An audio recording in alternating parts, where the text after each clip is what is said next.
Welcome back guys to another Cobra video. I hope everybody is getting ready for Christmas and I hope everybody is keeping safe and healthy. The Mask is a 1994 American superhero comedy directed by Charles Russell and written by Mike Werb, and is loosely based on the Mask comics published by Dark Horse Comics. The film stars Jim Carrey, Peter Rager, Peter Green, Amy Yazbek, Richard Jenny and Cameron Diaz in a film debut. Jim Carrey plays Stanley Ipkiss, a hapless bank clerk who one night finds an ancient wooden mask that transforms him into a green-faced cartoon superhero with superpowers known as the Mask, who is then targeted by the city's police and gangster Dorian Tyrell, who intends to use the mask to overthrow his boss and take over the city. And if you don't mind guys, please do me a favor and subscribe to the channel, help the channel grow. If you like the video at the end, give it a thumbs up and please hit the bell button so you never miss one of my new videos. For me, The Mask is pretty much like a cartoon for adults.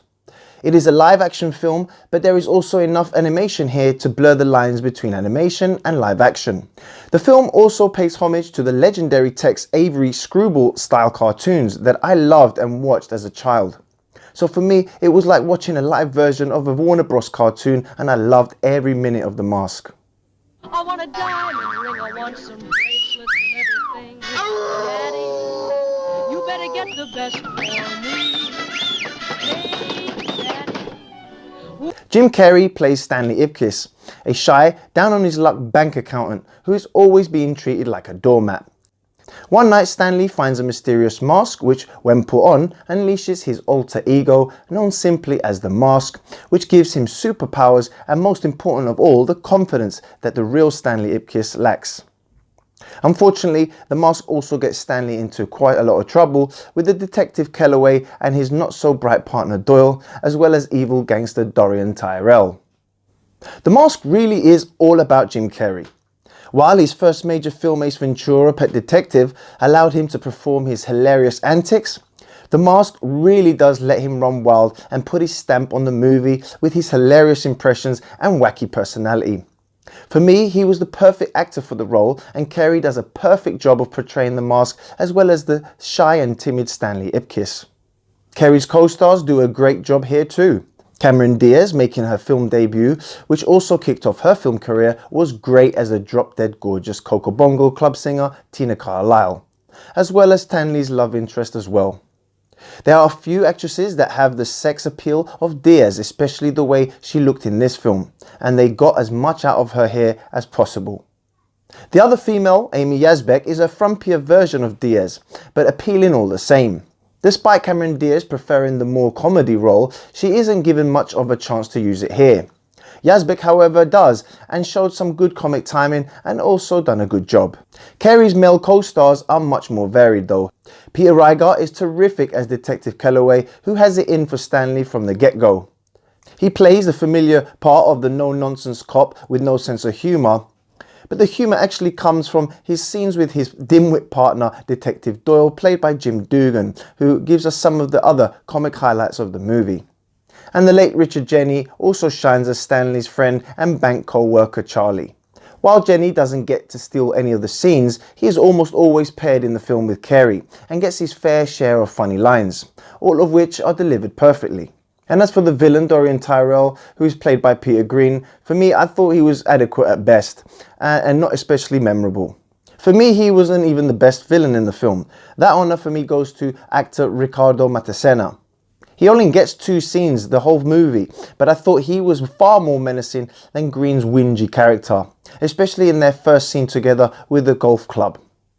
Along with Jim Carrey, there are 2 other things that make The Mask such a great film. Number 1 is of course the special effects, which I think still hold up today and definitely blew everyone away, including me, when it first released in cinemas in 1994.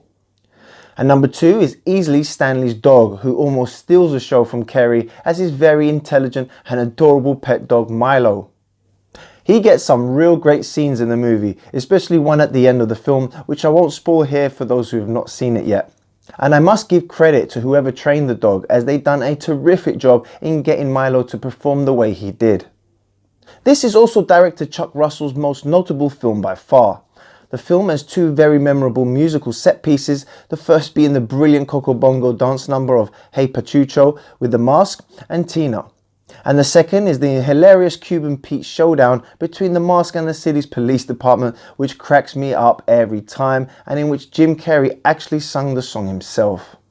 Both of these great scenes were full of energy and loads of fun, and I feel Chuck Russell and his team done a great job. The Mask is such a feel-good movie, and it always really reminded me of another classic movie, the unforgettable Who Framed Roger Rabbit. Now drink this, son. It'll make you feel better.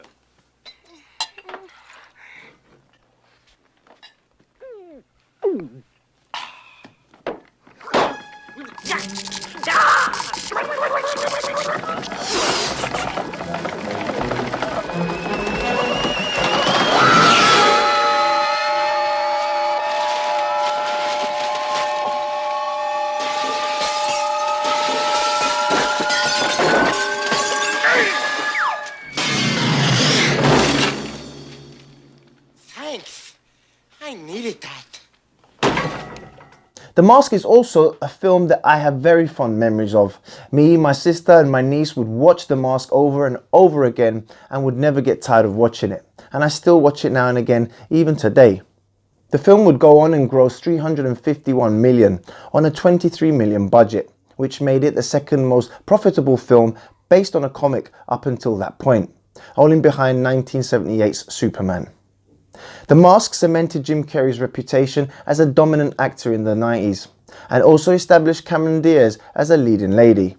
Jim Carrey was also nominated for a Golden Globe for his role, and the film was nominated for the Academy Award for the Best Visual Effects, but lost out to The Amazing Forrest Gump. The film also eventually got its own cartoon and even a video game on the mighty Super Nintendo. And unfortunately also a critically panned standalone sequel, The Son of the Mask, was released in 2005, but trust me, we're not even going to go there, guys.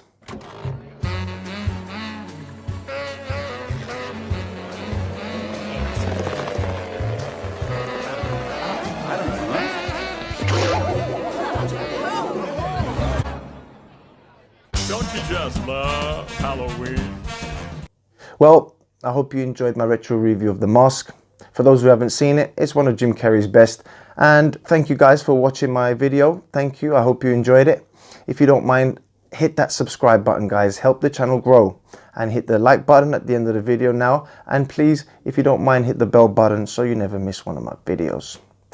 I'm working on a Cyberpunk review next, guys. I'm going to take my time with that one as I want to try and at least do one of the life paths before I review it and see if they get some of the bugs out of the way.